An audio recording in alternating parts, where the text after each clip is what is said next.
All right. Day Back 2, again. Sunday. I'm back with Samuel. Hi, everyone.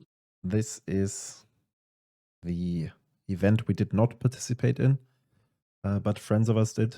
And we will see both players on cam in the following rounds. But for the first one, we have Marath. I think this is the same player we had twice on camera day 1. He has quite an interesting list against a deck that we don't see too often these days. It's Ghyrson. In my opinion, still an interesting aggro deck.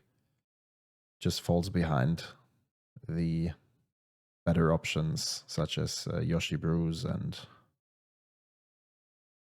what else is there really, right? There's, I mean, you have the classic Riddick wins, and Yeah, okay, but it's quite an interesting variant, like playing all these 1 power creatures, 1 damage effects because your commander turns them into lightning bolts. And also, like, it has quite a good matchup against other aggressive decks, right? Because of these 1 damage board wipes that turn into 3 damage board wipes for 1 mana. And here we have a Blunder running the Firebrand. No, is it called Firebrand? Help me out. How's the Goblin Pirate? Firebrand. Fanatical Firebrand, right? Okay. Running it into the Oslo Pride. Unfortunately, the cat has first strike. Okay. Yeah, okay, that's which makes sense, like from a design aspect. You have the claws, they reach you from from distance. But yeah, that's not a good way to start the round. I think it's also a mistake that can kind of tilt you out of a game like this, where you think, oh, I definitely, I should have seen that, and you have to keep your composure to even attempt to win the game following. Yeah, after that's that. right. Especially because it would have been a better outcome to just tap the Firebrand to kill the Ocelot Pride. Yeah, absolutely. Just trading with the Ocelot would be great. The combat. Yeah. This 1 damage at that state of the game doesn't really change something. Yeah.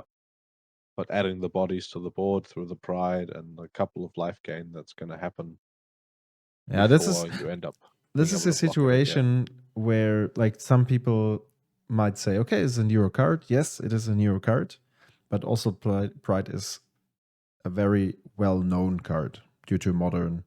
Mostly, it brought back Zoo decks, and we've seen it in all the different white decks in Duel Commander that lean into aggressive strategy because the card is that good. Yep. So if it's new and to you, it also goes hand in hand with Guide of Souls.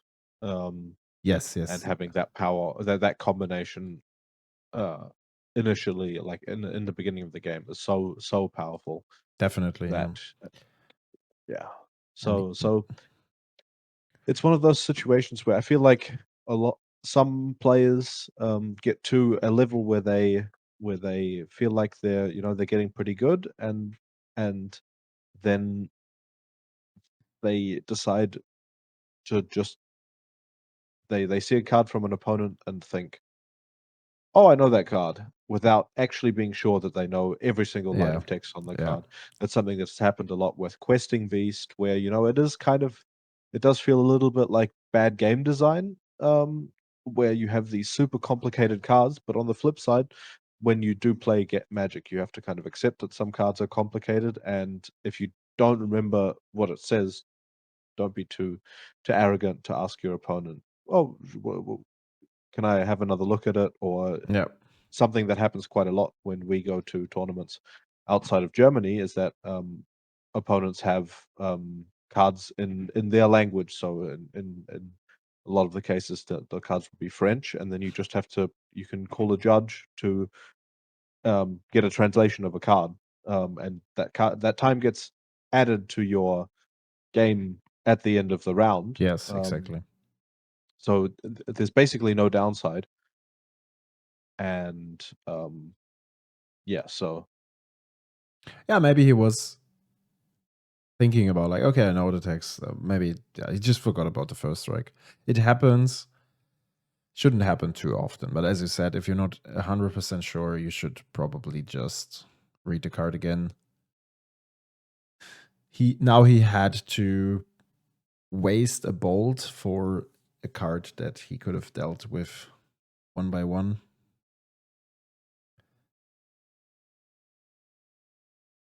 So here we have a Firebrand Archer, I think it's called, and there's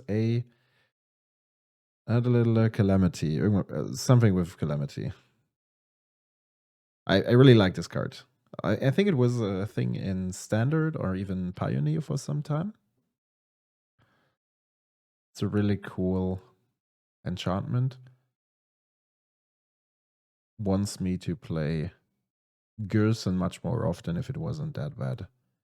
Or it's currently not very well positioned. I remember when the card was released, people were going nuts. Even myself, I thought, oof, this is the new power creep. Like, seems to 3, Ward 2. Ward is very annoying, as we all know. Yep. And I think the deck had its time to shine, but not anymore. So there's a Pyrogoyf dealing quite some damage. Talking about the cards that have too much text, I will probably never forget, and it's a couple of years ago already, when we played Winota against Omnov on cam, and some people were like, oh, this combat step you did there was completely wrong, because read the last freaking line of Winota, which says, those creatures that enter the battlefield even get indestructible. Yep. And we were both like, okay, you know, like Samuel and me, we are playing a lot of Magic. We're into the game. We're reading cards. We're brewing decks. We're doing YouTube, blah, blah, blah. Still, even we miss out on such things. So it's completely normal. So here we have a Mulligan down to 5, it seems, for Ghyrson. Yeah, this seems to be a Mulligan down to 5. Or 6. Definitely a Mulligan, at least one Mulligan. And there is a Minamos into an opt. And we have a gut shot for the mother. That's not too bad. It's an unexpected answer. But no second land drop. Oof.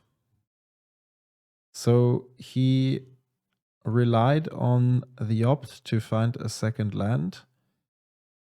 By the way, I think this Wooded Foothills, the extended artwork, is really, really cool. Yep. I really like the whole cycle. And another draw that leads to... Jesus, that is frustrating. That might be... I'm not sure if that's an act of frustration. Like, you should definitely not lose your second game if you're behind already by having a greedy Mulligan decision. Sorry for the hammering, if you can hear that in the back. There is a Spectral Sailor, and apart from that, only red cards. But there is no red mana on the board. And here we see the cycling land. We talked about it. Do you remember? We did talk about it. And I was very skeptical. Yeah, me too. I still am. I could see the Junt land in Soul of Windgrace. Yes. And that's it. Pretty much. I mean, it comes into play untapped. So if you really need the mana untapped, then you can play the card. And I think it's a pretty good card, or not good card. It's an okay card to play if you have Blood Moon effects in your deck, because True. you know it kind of represents another prismatic vista. It's still a fetch land, but it allows you to kind of pitch for those colors as you need them to play around Blood Moon effects or for Blood Moon effects. Yeah, and if you think about it, back then when triumphs were a thing, which is not really the case anymore due to the surveillance, but it happened every now and then that you cycle the land for 3, right? So it's not too unlikely that you would do the same with this land. And here's the concession from the Ghyrson player, which makes sense. There's a lot of power on the board. I'm not sure what the second or the third creature the Marath player played actually is, but looks that there is not really a chance that he would come back. Yeah, a bit unfortunate. Could have turned out much more entertaining, I'd say, but it is how it is. Yeah, and those games do happen in tournaments. You know, sometimes you have to mulligan and you make a decision, and you think, okay, I have a reasonable chance of it working out. And if it doesn't work out, then you just have to accept that you took that risk, and that's unfortunately the way Magic goes sometimes. True. Okay, next game will be together with Stefan, because he was running Marath. So stay tuned. And thanks for being with us again. Thanks for watching, and thanks for watching, and see you next time.